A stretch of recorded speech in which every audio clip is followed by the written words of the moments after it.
Hitler का उदय कैसे हुआ? तो 1889 में ऑस्ट्रेलिया में जन्मे हिटलर। हिटलर का जन्म कहाँ हुआ था? ऑस्ट्रेलिया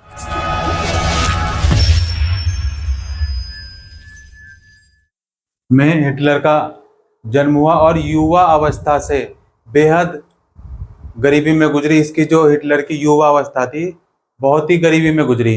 रोजी रोटी का भी कोई जरिया ना होने के कारण पहले विश्व युद्ध की शुरुआत में उसने भी अपना नाम जो है फौजी भर्ती में लिखवा दिया था। फौज में भर्ती होने के लिए क्या किया हिटलर ने? अपना नाम लिखवा दिया। अर्थव्यवस्था, राजनीति और समाज में गहराते जा रही संकट ने हिटलर के सत्ता में पहुंचने का रास्ता साफ कर दिया और हिटलर ने क्या किया? अपना नाम फौज में भर्ती होने के लिए लिखवा दिया और भर्ती के बाद उसने अग्रिम मोर्चे पर संदेशवाहक का काम किया। कारपोरल बना दिया गया उसको। क्या बना दिया गया? कारपोरल बना दिया गया। बहादुरी के लिए उसने कुछ तमगे भी हासिल किए। जर्मन सेना की पराजय ने तो उसे हिला कर रख दिया था, जर्मन सेना की पराजय ने। लेकिन वर्साई की संधि ने तो उसे आग बबूला ही कर दिया। जब वर्साई की संधि हुई, वर्साई की संधि से हिटलर क्या हो? आग बबूला हो गया। 1919 में उसने जर्मन वर्कर्स पार्टी के नामक के क्या की एक छोटे से समूह की सदस्यता ले ली। इसके 1919 में 1919 में जर्मन वर्कर्स पार्टी, क्या नाम था? German workers party. German workers party एक छोटा सा समूह की सदस्यता ले ली। धीरे धीरे उसने इस संगठन पर अपना नियंत्रण कायम कर लिया। इस संगठन पर क्या किया? धीरे धीरे उसने अपना नियंत्रण कायम कर लिया, अपने कब्जे में कर लिया सारा। और इसी पार्टी को बाद में नास्ती पार्टी दिया गया। इसी पार्टी को बाद में क्या? नात्सी पार्टी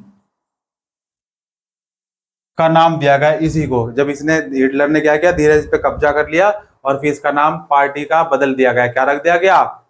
नात्सी पार्टी के नाम से जाना गया। 1923 में ही हिटलर ने बारबेरिया पर कब्जा किया। कब? 1923 में हिटलर ने क्या किया? 1923 में हिटलर ने किस पर कब्जा किया? बवेरिया बवेरिया पर कब्जा किया 1923 में। और बर्लिन पर चढ़ाई करने के लिए और सत्ता पर कब्जा करने की योजना बना ली थी 1923 में ही। और इन सामुदायिक दुस्साहसिक योजनाओं में वह असफल रहा। उसे गिरफ्तार कर लिया गया। उस पर देशद्रोह का मुकदमा चलाया गया। क्या चलाया गया? उस पर देशद्रोह का मुकदमा चलाया गया। लेकिन कुछ समय बाद उसे रिहा कर दिया गया और नात्सी राजनीतिक खेमा 1930 के दशक में शुरुआती सालों में जनता को बड़े पैमाने पर अपनी तरफ आकर्षित नहीं कर पाया। लेकिन महामंदी के दौरान नात्सीवाद ने एक जन आंदोलन का रूप ग्रहण कर लिया। 1929 के बाद 1929 के बाद नात्सी पार्टी जो थी, ये नात्सी पार्टी जो थी जिसका नाम पहले क्या था? ये जर्मन वर्कर्स पार्टी थी, इसको बाद में नात्सी पार्टी का नाम दिया गया। तो 1929 में नात्सी पार्टी को जर्मन संसद राइक्सटाग के लिए हुए चुनाव में महज 2.3% वोट मिले। कितने वोट मिले इसको? 2.6% वोट मिले। क्या मिले? वोट मिले।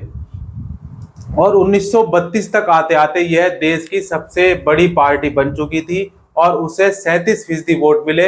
हिटलर जबरदस्त वक्ता था। हिटलर क्या था? हिटलर बहुत जबरदस्त वक्ता था। जन्म किसका हुआ था? हिटलर।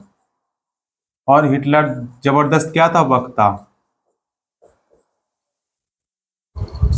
जबरदस्त वक्ता था, बोलने वाला। उसका जोश और उसके शब्द लोगों को हिलाकर रख देते थे, एकदम रूह कांप जाती थी। इतना खतरनाक वक्ता था। सुना कभी आपने उसको? सर्च करना आप यूट्यूब पे, ठीक है।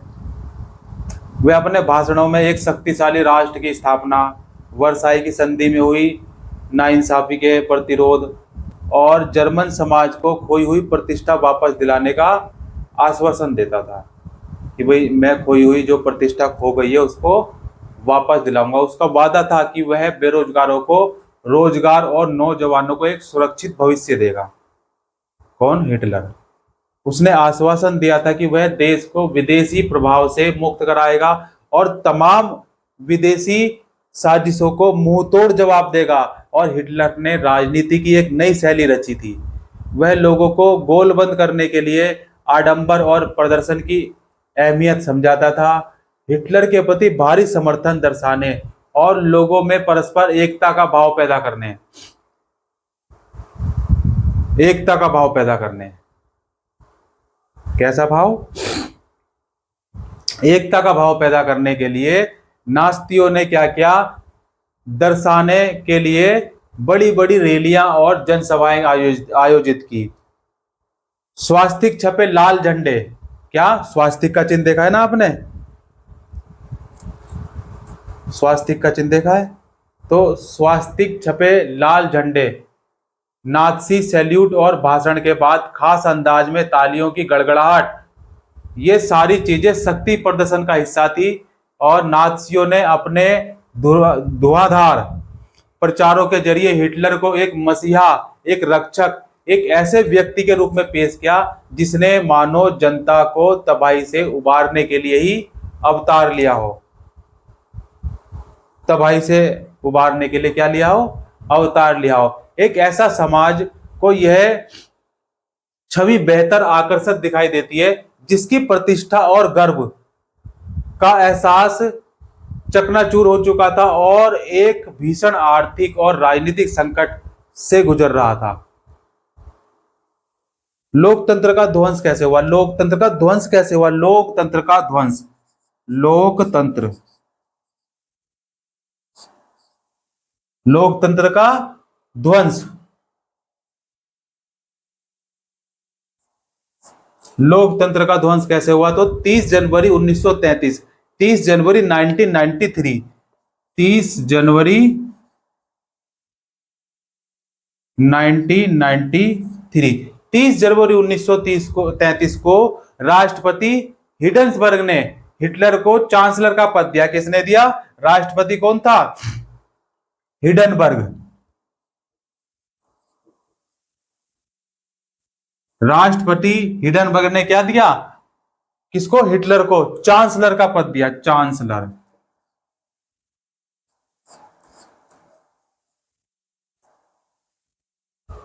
चांसलर का पद भार संभालने का न्योता दिया।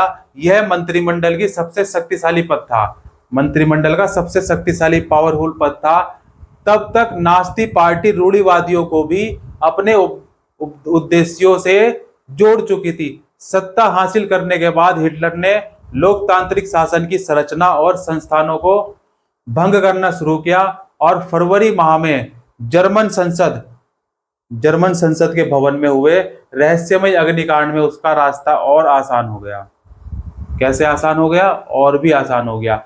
28 फरवरी 1933 को जारी किए गए नए अग्नि अध्यादेश। कब? 28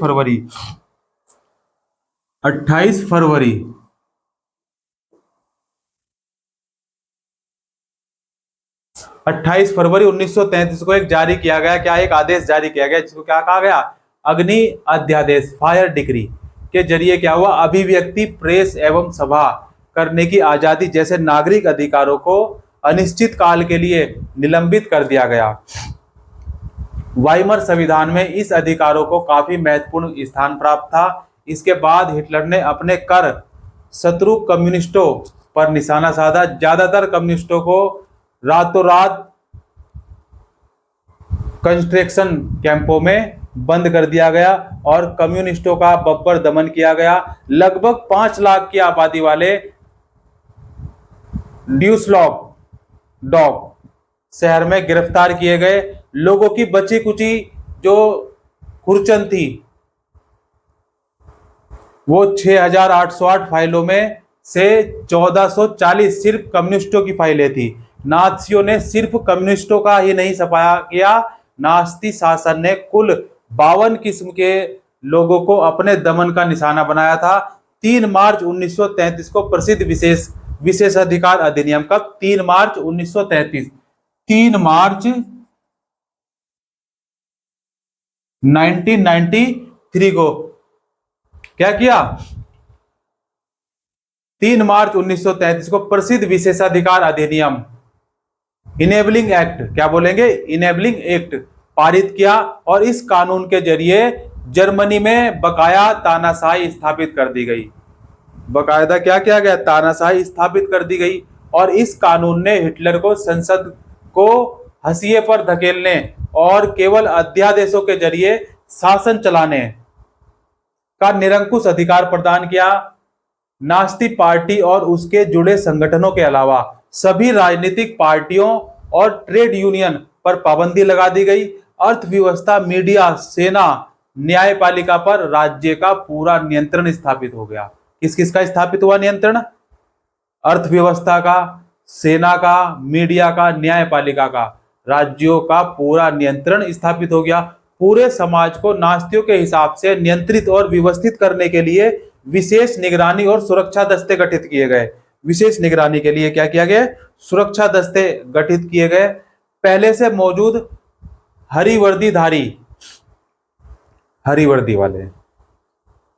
वर्दीधारी पुलिस और स्ट्रॉम एसए के अलावा गेस्तापो, गुप्तचर राज्य पुलिस, क्या बोलेंगे? गुप्तचर राज्य पुलिस, क्या बोलेंगे उसको? गेस्तापो। कौन हुए ये? गुप्तचर पुलिस हुई। कौन सी पुलिस हुई? गुप्तचर राज्य पुलिस। अपराध नियंत्रण पुलिस एसएस और सुरक्षा सेवा एसडी का भी गठन किया गया। इन नवगठित दस्तों को बेहिसाब असंवैधानिक अधिकार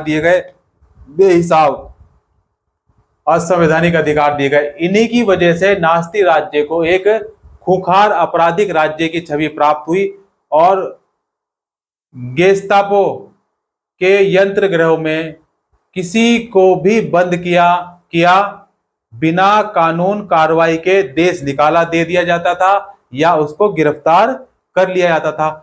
दंड की आशंका से मुक्त पुलिस बलों ने निरंकुश और निरपेक्ष शासन का अधिकार प्राप्त कर लिया था। निरंकुश, समझ गए? लिख लिया? दिखाओ। ठीक है। तो अब क्या होना था? पुनः निर्माण होना था। क्या होना था? पुनः निर्माण।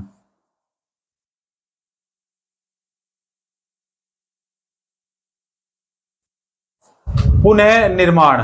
तो हिटलर ने अर्थव्यवस्था को पटरी पर लाने की जिम्मेदारी अर्थशास्त्री हालमार, अर्थशास्त्री कौन से हुए?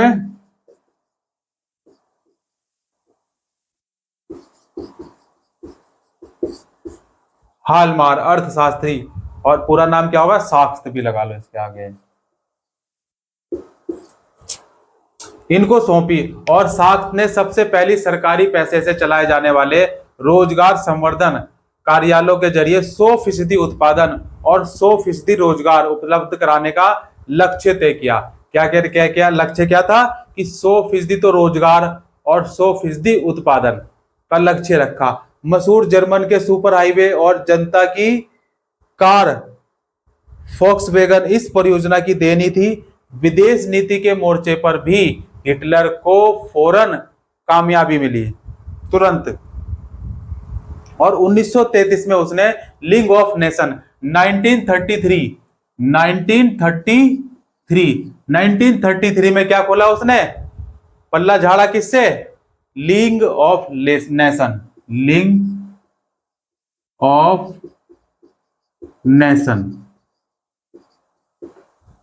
लीग ऑफ नेशन से पल्ला झाड़ लिया।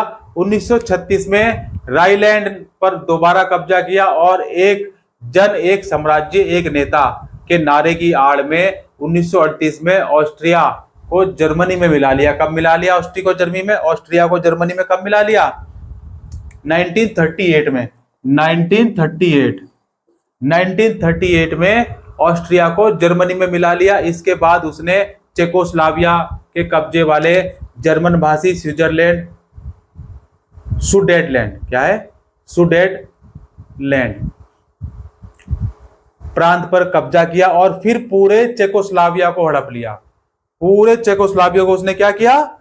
हड़प लिया। और इस दौरान इंग्लैंड का भी खामोश समर्थन मिल रहा था, क्योंकि इंग्लैंड की नजर में वर्साई की संधि के नाम पर जर्मनी के साथ बड़ी नाइंसाफी हुई थी। घरेलू और विदेशी मोर्चों पर जल्दी जल्दी मिली इन कामयाबियों से ऐसा लगता है कि देश की नियमित अब पलटने वाली है। देश की नियति क्या होने वाली है? अब देश की नियति अब पलटने वाली है। और नियति भेद नहीं करती, जो लेती है वो देती है। तो नियति अब पलटने वाली है और हथियारों पर ज्यादा पैसे खर्च ना किया जाए, क्योंकि सरकारी बजट अभी भी घाटे में ही चल रहा था। सरकारी बजट अभी भी घाटे में ही चल रहा था। लेकिन नास्ती जर्मनी में एतिहाद पसंद लोगों के लिए कोई जगह नहीं थी। साख्त को उनके पद से हटा दिया गया। हिटलर ने आर्थिक संकट से निकलने के लिए युद्ध का विकल्प चुना। क्या चुना? युद्ध करने का विकल्प चुना।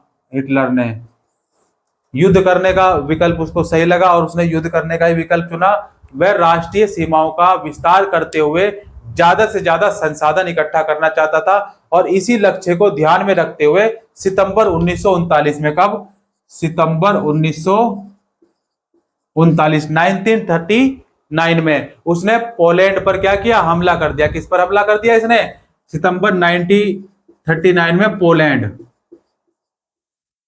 पोलैंड पर इसने क्या कर दिया? हमला कर दिया। और इसी वजह से फ्रांस और इंग्लैंड के साथ भी उसका युद्ध शुरू हो गया। सितंबर 1940 में जर्मनी ने इटली और जापान के साथ एक त्रिपक्षीय संधि पर हस्ताक्षर किए। कब? 1940 में, 1949 और 1940, ठीक है ना, सॉरी माफ करना बच्चे, है ना। 1940 में क्या क्या देखो, जर्मनी ने इंग्लैंड और जापान के साथ एक त्रिपक्षीय संधि पर हस्ताक्षर किए और इस संधि के अंतरराष्ट्रीय समुदाय में हिटलर का दावा और मजबूत हो गया था। यूरोप के ज्यादातर देशों में नास्ती जर्मनी का समर्थन करने वाली कठपुतलियां सरकारें बिठा दी गई और 1940 के अंत में हिटलर अपनी ताकत के शिखर पर पहुंच गया था। हिटलर अपने कहां पहुंच गया था? 1940 के अंत तक हिटलर अपनी बुलंदियों पर पहुंच गया था, एकदम ताकत के शिखर पर पहुंच गया था। और अब हिटलर ने अपना सारा ध्यान पूर्वी यूरोप को जीतने में दीर्घकालीन सपने पर केंद्रित किया। क्या करता था ये? क्या करना चाहता था ये? पूर्वी यूरोप को जीतने के लिए दीर्घकालीन सपने पर केंद्रित कर दिया इसने। और वह जर्मन जनता के लिए संसाधन और रहने की जगह, लिविंग स्पेस, क्या? रहने की जगह, लिविंग स्पेस,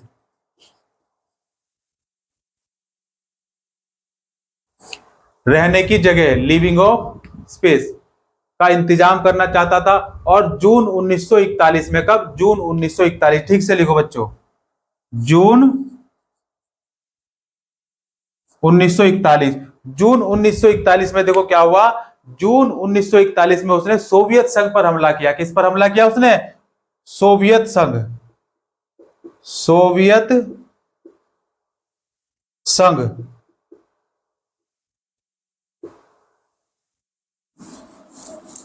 ठीक से ही लिख देता है ना।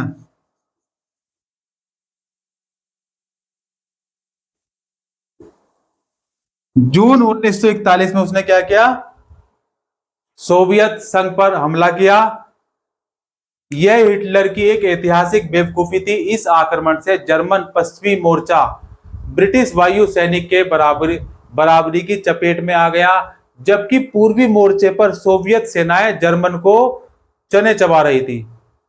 सोवियत लाल सेना ने स्टालिनग्राद में जर्मन से सेना को घुटने टेकने पर क्या कर दिया? मजबूर कर दिया। सोवियत लाल सैनिकों ने पीछे हटते जर्मन सिपाहियों का आखिर तक पीछा किया और अंत में वे बर्लिन के बीचों बीच जा पहुंचे। कहां पहुंचे?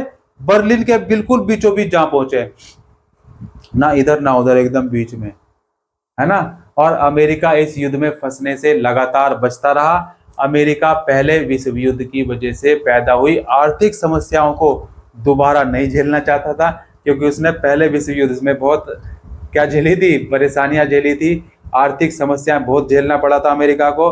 और वो दोबारा ऐसा झेलना नहीं चाहता था, इसलिए लगातार बचता रहा। लेकिन वह लंबे समय तक युद्ध से दूर भी नहीं रह सकता था।